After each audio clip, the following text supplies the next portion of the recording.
ಈ ವೇದಿಕೆಯ ಅಂಗವನ್ನು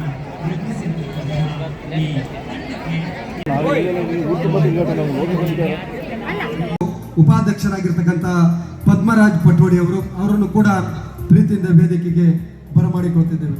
ಹಾಗೆ ಮಾಸ್ ಕ್ಷೇತ್ರದ ಸಂಘಗಳ ಉಪನಿಬಂಧಕರಾಗಿರ್ತಕ್ಕಂಥ ಶ್ರೀಮತಿ ಲಾವಣ್ಯ ಕೆಆರ್ ಇವರನ್ನು ಕೂಡ ನಮ್ಮ ಈ ಮಾನಂಜಿ ವ್ಯವಸಾಯ ಸೇವಾ ಸಹಕಾರಿ ಸಂಘಕ್ಕೆ 75 ವರ್ಷ ತುಂಬಿದೆ.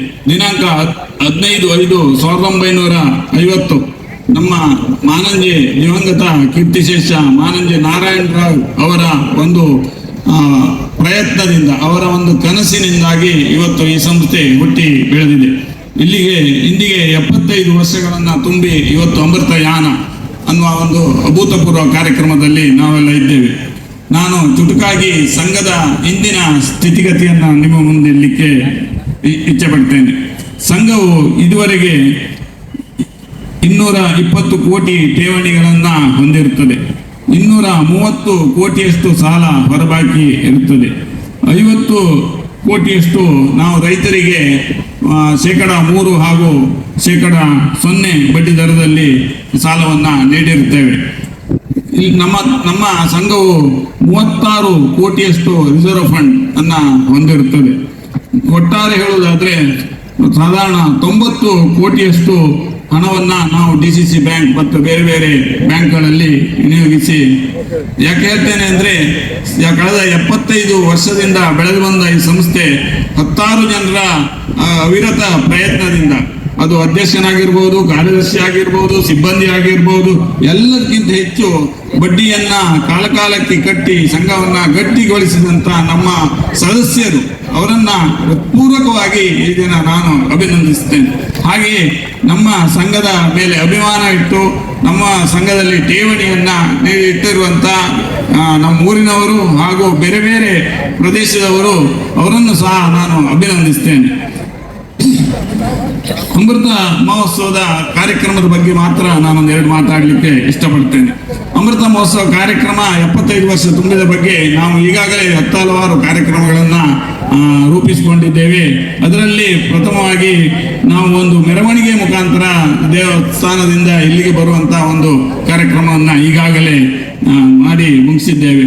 ಹಾಗೆ ನಮ್ಮ ಸದಸ್ಯರಿಗೆ ಅನುಕೂಲ ಆಗಲಿ ಅನ್ನುವ ದೃಷ್ಟಿಯಿಂದ ನಮ್ಮ ಸೊಸೈಟಿಯ ಮುಂಭಾಗದಲ್ಲಿರುವಂಥ ಒಂದು ಜಾಗದಲ್ಲಿ ಒಂದು ಸುಸಜ್ಜಿತವಾದ ತಂಗುದಾಣ, ಪ್ರಯಾಣಿಕರ ತಂಗುದಾಣವನ್ನು ಮಾಡಿದ್ದೇವೆ. ಯಾಕಂದ್ರೆ ಈ ಮೊದಲು ಈ ಭಾಗದಲ್ಲಿ, ಈ ರಸ್ತೆ ಈ ಭಾಗದಲ್ಲಿ ಒಂದು ಪಂಚಾಯತಿದ ತಂಗುದಾಣ ಇತ್ತು. ಅದು ಶಿಥಿಲಾವಸ್ಥೆಯಲ್ಲಿ ಇದ್ದ ಕಾರಣ ಅದನ್ನ ತೆರವುಗೊಳಿಸಿ ಇದು ಸಂಘದ ವತಿಯಿಂದಲೇ ತಂಗುದಾಣವನ್ನ ಲೋಕೋಪಯೋಗಕ್ಕಾಗಿ ಬಿಟ್ಟಿದ್ದೇವೆ. ಅದಕ್ಕೆ ನಮ್ಮ ಸಂಘದ ಮಾಜಿ ಅಧ್ಯಕ್ಷರು, ನಿರ್ದೇಶಕರು ಆಗಿರುವಂತಹ ಬರಿಗೊಂಡೆ ರಾಮಕೃಷ್ಣರಾವ್ ಅವರು ಸ್ಥಳವನ್ನ ದಾನವಾಗಿ ನೀಡಿರುತ್ತಾರೆ. ಅವರಿಗೂ ನಾನು ಸಂಘದ ಪರವಾಗಿ ಅಭಿನಂದನೆಯನ್ನ ಸಲ್ಲಿಸುತ್ತೇನೆ.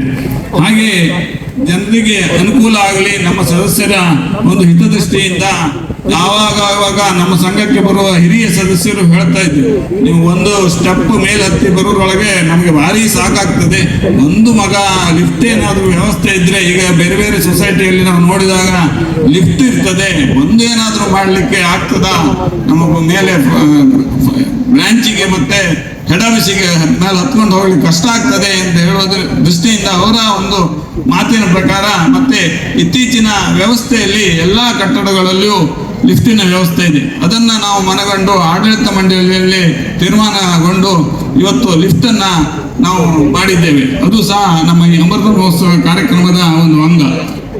ಅಮೃತ ಮಹೋತ್ಸವ ಕಾರ್ಯಕ್ರಮಕ್ಕೆ ಇನ್ನೊಂದು ಮೆರುಗು ಕೊಡುವಂತ ಇದಂದ್ರೆ, ನಾವು ಹಳ್ಳಿಹೊಳೆ ಭಾಗದಲ್ಲಿ ಸುಸಜ್ಜಿತವಾದ ಗೋಡೌನ್ ಕಟ್ಟಡ ನಮ್ಮ ಹತ್ರ ಇರಲಿಲ್ಲ. ಗೋಡೌನ್ ಇತ್ತು, ಆದರೆ ಸುಸಜ್ಜಿತವಾಗಿ ಇರಲಿಲ್ಲ.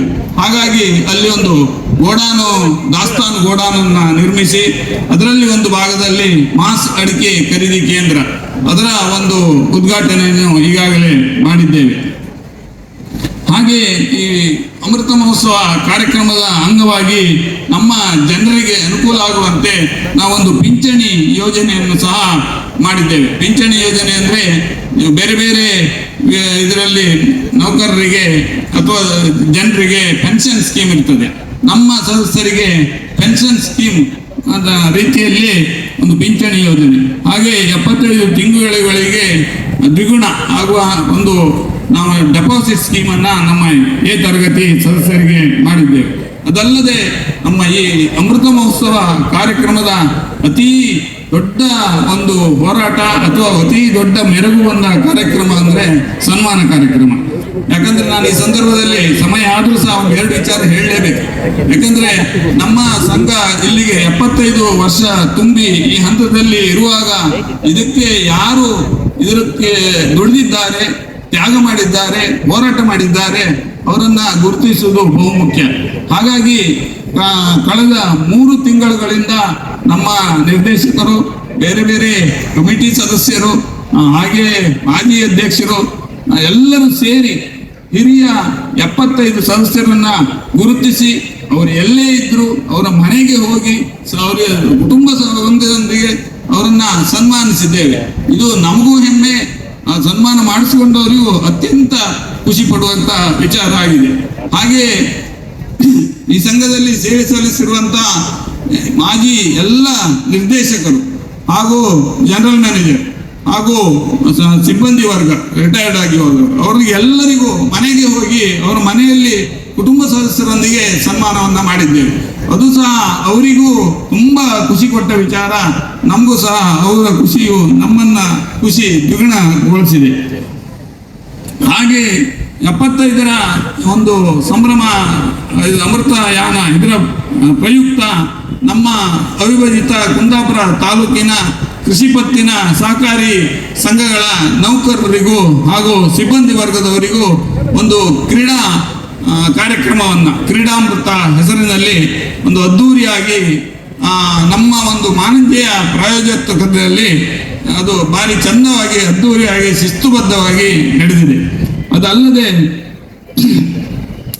ನಮ್ಮ ಸದಸ್ಯರಿಗೆ ಸಹ ಕ್ರೀಡೆಯನ್ನ ಏರ್ಪಡಿಸಿದ್ದೇವೆ. ಕಳೆದ 3 ಆದಿತ್ಯವಾರಗಳ ಸಂದರ್ಭದಲ್ಲಿ ಬೇರೆ ಬೇರೆ ಕ್ರೀಡೆಯನ್ನ ನಮ್ಮ ಎ ತರಗತಿಯ ಸದಸ್ಯರಿಗೆ ಆ ಒಂದು ಕ್ರೀಡೆಯನ್ನ ಆಡಿಸಿ ಅವರು ತಮ್ಮನ್ನ ಕ್ರೀಡೆಯಲ್ಲಿ ತೊಡಗಿಸಿಕೊಂಡಿದ್ದಾರೆ. ಹಾಗೆ ಇದಲ್ಲದೆ ಬೇರೆ ಬೇರೆ ಕಾರ್ಯಕ್ರಮಗಳನ್ನ ನಾವು ಜನರಿಗೆ ಉಪಯೋಗ ಆಗುವ ಕಾರ್ಯಕ್ರಮಗಳನ್ನ ಮಾಡ್ತಾ ಬಂದಿದ್ದೇವೆ. ಅದಲ್ಲದೆ ಈ ಅಮೃತ ಮಹೋತ್ಸವ ಕಾರ್ಯಕ್ರಮದಲ್ಲಿ ಇರುವಾಗ ನಾವು ನಮ್ಮ ಮುಂದಿನ ಕೆಲವು ಯೋಜನೆಗಳನ್ನು ಸಹ ರೂಪಿಸಿಕೊಂಡಿದ್ದೇವೆ.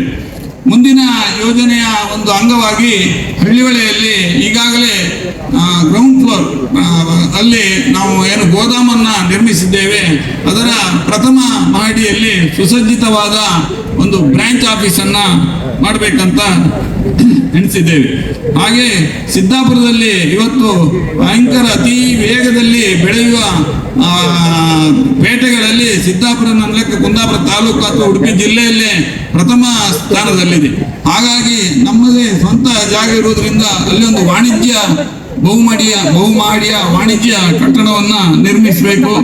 ಹಾಗೂ ನಮ್ಮ ಕೇಂದ್ರ ಕಚೇರಿಯಲ್ಲಿ ಸುಸಜ್ಜಿತವಾದ ಒಂದು ಕೇಂದ್ರ ಕಚೇರಿಯನ್ನ ಮುಂದಿನ ದಿನಗಳಲ್ಲಿ ಮಾಡಬೇಕು ಅಂತ ಒಂದು ಅಮೃತ ಮಹೋತ್ಸವ ಕಾರ್ಯಕ್ರಮದ ಪರವಾಗಿ ಒಂದು ಯೋಜನೆಗಳನ್ನ ರೂಪಿಸಿಕೊಂಡಿದ್ದೇವೆ. ಅದಲ್ಲದೆ ಮುಂದಿನ ದಿನಗಳಲ್ಲಿ ಹೆಚ್ಚಿನ ಸೇವೆಯನ್ನ ಜನರಿಗೆ ನೀಡಬೇಕು ಅಂತ ಒಂದು ಮಹದಾಸೆ ಅಥವಾ ಒಂದು ಅತಿ ದೊಡ್ಡ ಕನಸು ನಮ್ಮ ಆಡಳಿತ ಮಂಡಳಿಗಿದೆ. ಅದಕ್ಕೆ ಎಲ್ಲ ನಮ್ಮ ಆಡಳಿತ ಮಂಡಳಿ ಸದಸ್ಯರು ಹಾಗೂ ಎಲ್ಲ ನಮ್ಮ ಎ ತರಗತಿಯ ಸದಸ್ಯರು ಎಲ್ಲ ಸಿಬ್ಬಂದಿಗಳು ನಮ್ಮೊಂದಿಗೆ ಸಹಕಾರ ನೀಡ್ತಾರೆ ಅಂತ ಹೇಳ್ತಾ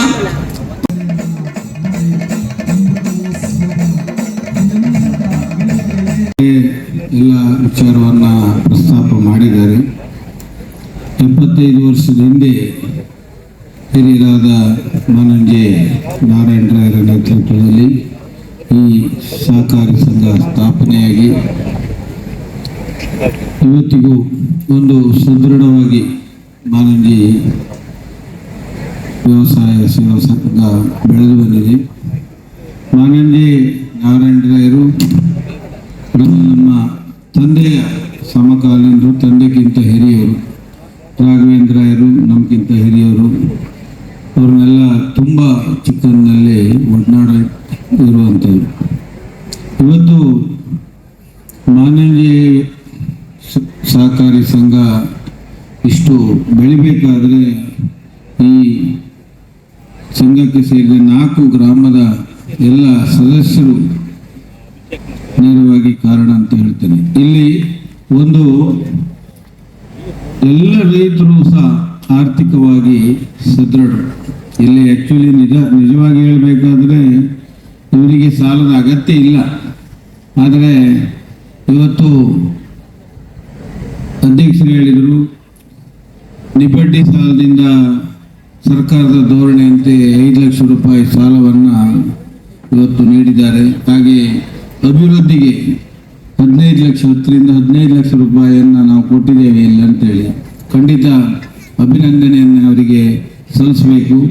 ನನಗೆ ತಿಳಿದ ಪ್ರಕಾರ ನಮ್ಮ ಜಿಲ್ಲೆಯಲ್ಲಾಗಲಿ 2 ಅವಿಭಕ್ತ ಜಿಲ್ಲೆಯಲ್ಲಿ ಕೆಲವೇ ಸೊಸೈಟಿಗಳು ಮಾತ್ರ ಈ ವ್ಯವಸ್ಥೆಯನ್ನು ಮಾಡಿದ್ದಾರೆ.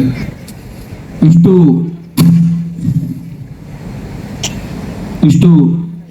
ಸದೃಢದಿಂದ ಎಲ್ಲ ವ್ಯವಸ್ಥೆಯನ್ನು ಮಾಡುವುದು ನೋಡಿದಾಗ ಇವತ್ತು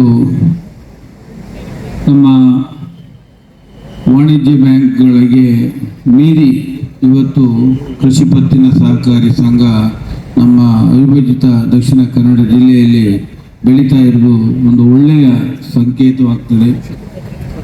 ಇಲ್ಲಿ ನಮಗೆ ಏನೇ ಹಳ್ಳಿಯಲ್ಲಿ ಅತಿ ಅಗತ್ಯವಾಗಿ ಬೇಕಾದ ಸಹಕಾರ ನಮಗೆ ತ್ವರಿತವಾಗಿ ಸಿಗಲಿಕ್ಕೆ ಈ ಎಲ್ಲ ಕೃಷಿ ಪತ್ತಿನ ಸಹಕಾರ ನೆರವಾಗಿ ಒಳ್ಳೆಯ ಪ್ರೋತ್ಸಾಹವನ್ನು ಕೊಡ್ತಾ ಇರೋದು ಸಹ ನಾವು ನೋಡ್ತಾ ಇದ್ದೇವೆ.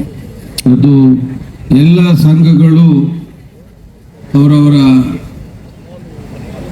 ಆಫೀಸ್ ಇರ್ಬೋದು, ಗೋದಾಮ್ ಇರ್ಬೋದು ನೋಡಿದಾಗ ಸಂಪೂರ್ಣ ಹವಾನಿಯಂತ್ರಿತ ಎಲ್ಲ ಸೊಸೈಟಿಗಳು ಇವತ್ತು ಸಂಪೂರ್ಣ ಹವಾನಿಯಂತ್ರಿತ ಕಟ್ಟಡ ಎಲ್ಲ ವ್ಯವಸ್ಥೆ ಇದೆಲ್ಲ ನೋಡಿದಾಗ ಈ ಸೊಸೈಟಿಗಳ ಬೆಳವಣಿಗೆ ಅದ್ಭುತ. ಅದರೊಟ್ಟಿಗೆ ಸದಸ್ಯರು, ನಿರ್ದೇಶಕರು, ಅಧ್ಯಕ್ಷರು ಇದನ್ನೆಲ್ಲ ಗಮನವಿಟ್ಟು ನೋಡಬೇಕಾಗ್ತದೆ. ತಮ್ಮ ಹತೋಟಿ ತಪ್ಪಿದರೆ ಸೊಸೈಟಿಗಳ ನಾವೆಲ್ಲ ಪೇಪರ್ನೆಲ್ಲ ನೋಡ್ತಾ ಇರ್ತೇವೆ. ಈಗ ಅಲ್ಲಿ ಸೊಸೈಟಿ ತೊಂದರೆ, ಇಲ್ಲಿ ಸೊಸೈಟಿ ತೊಂದರೆ, ಇದನ್ನೆಲ್ಲ ನಿಧಾನವಾಗಿ ನಾವು ಗಮನಿಸಬೇಕಾಗ್ತದೆ. ಒಳ್ಳೆ ರೀತಿಯ ಕೆಲಸವನ್ನು ಮಾನಂಜಿ ಸೊಸೈಟಿಯವರು ಮಾಡ್ಕೊಂಡು ಬಂದಿದ್ದಾರೆ. 75 ವರ್ಷ ಪೂರೈಸಿದ್ದಾರೆ. ಇನ್ನು ಇದರ ಶತಮಾನೋತ್ಸವ ಹಾಗೆ ಪೂರೈಸಲಿ. ಅದರೊಟ್ಟಿಗೆ ಈ ಭಾಗದ ರೈತರಿಗೆ ಈಗ ಬರೀ ಕೃಷಿ ಸಾಲ ಕೊಡ್ತಿದ್ದಿದ್ರೆ ಇಷ್ಟು ಬೆಳವಣಿಗೆ ಈ ಸೊಸೈಟಿಗಳಲ್ಲಿ ಖಂಡಿತ ಆಗ್ತಿರಲಿಲ್ಲ.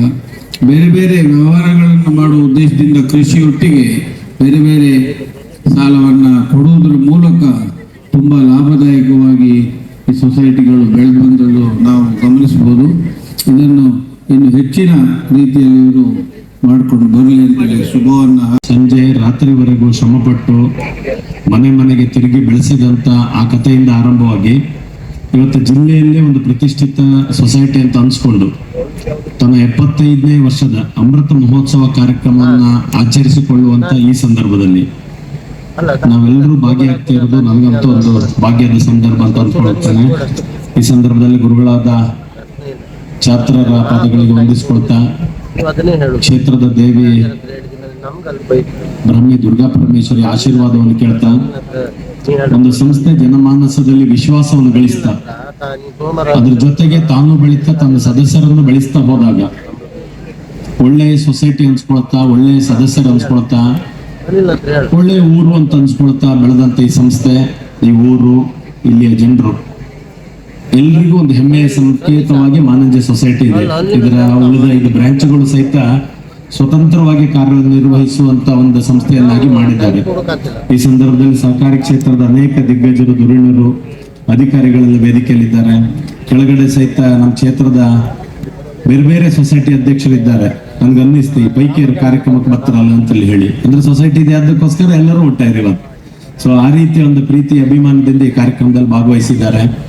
ನಾನು ನೋಡ್ತಾ ಇದ್ದೆ 2-3 ತಿಂಗಳಿಂದ ತಯಾರಿ. ಈ ಬಾಲ್ ಭಟ್ರು, ಎಡಿಯಾಳ್ರನ್ನ, ಸುದೀಪನ್ನ ಕರ್ಕೊಂಡು ಎಲ್ಲ ದೊಡ್ಡ ಕಾರ್ಯಕ್ರಮ ಹಾಕೋದು, ಮುಲ್ಲಿ ಎಲ್ಲ ಕಂಡ್ಕೋಬೇಕು. ನನಗೆ ಎಂತ ತಯಾರಿ ಮಾಡ್ತಾರೆ ಅಂತ ಕೇಳಿದೆ. ಅಡಿಕೆ 75ನೇ ವರ್ಷ ಕಾರ್ಯಕ್ರಮ ನಮ್ಮ ಜೀವನದಲ್ಲಿ ಒಂದು ಒಳ್ಳೆ ಅವಕಾಶ, ಅಷ್ಟು ಚಂದ ಮಾಡಿ ಮಾಡಬೇಕು. ಎಷ್ಟು ಕಷ್ಟಪಟ್ಟು ಬೆಳೆಸಿದ್ದಾರೆ ಅನ್ನೋ ಮಾತುಗಳನ್ನು ಅವ್ರು ಹೇಳೋದನ್ನು ಕೇಳಿದೆ. ನಿಮ್ಮ ಕಾರ್ಯಕ್ರಮಕ್ಕೆ ಶುಭವಾಗಲಿ. ಸಂಸ್ಥೆ ಒಂದು ಕಾರ್ಯಕ್ರಮ ಮಾಡುವ ಮೂಲಕ ತನ್ನ ಇತಿಹಾಸವನ್ನು ಪೂರ್ತಿ ಒಂದ್ಸತಿ ನೆನ್ಪು ಮಾಡ್ಕೊಂಡ ಮುಂದಿನ ಒಂದು 25 ವರ್ಷ 100ನೇ ವರ್ಷ ಬಪ್ಪರೊಳಗೆ ಸಂಸ್ಥೆ ಎಷ್ಟು ದೊಡ್ಡದಾಗಿ ಬೆಳೆಸಬೇಕು, ಎಷ್ಟು ದೊಡ್ಡದಾಗಿ ಬೆಳಿಬಹುದು ಅನ್ನುವಂಥ ಒಂದು ಆಶಯವನ್ನ, ಕಲ್ಪನೆಯನ್ನ, ವಿಶ್ವಾಸವನ್ನ ಈ ಕಾರ್ಯಕ್ರಮದ ಮೂಲಕ ಪಡೀಲಿ. ಬಂದವರೆಲ್ಲರ ಶುಭ ಹಾರೈಕೆಗಳೊಂದಿಗೆ ಈ ಸಂಸ್ಥೆ ಮತ್ತೂ ಬೆಳೀಲಿ ಅನ್ನುವಂಥ ಮಾತುಗಳನ್ನಾಡ್ತಾ